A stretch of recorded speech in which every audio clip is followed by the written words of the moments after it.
S'il y a un truc que j'avais absolument pas prévu, c'est que mes chaussons d'escalade puissent me lâcher. Ce que vous voyez là, c'est le signe qu'il faut soit changer la semelle, soit racheter de nouveaux chaussons. Mais en attendant de faire l'un ou l'autre, j'ai dû utiliser les chaussons de la salle.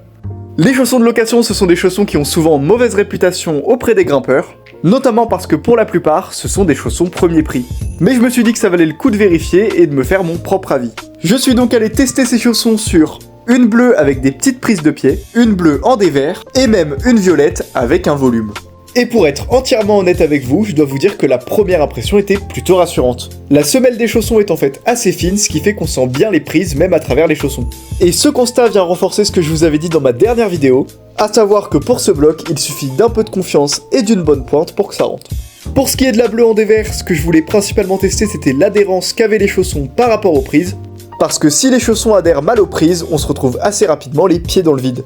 Et si vous avez vu ma dernière vidéo, vous savez que se retrouver les pieds dans le vide dans un dévers, c'est pas très marrant.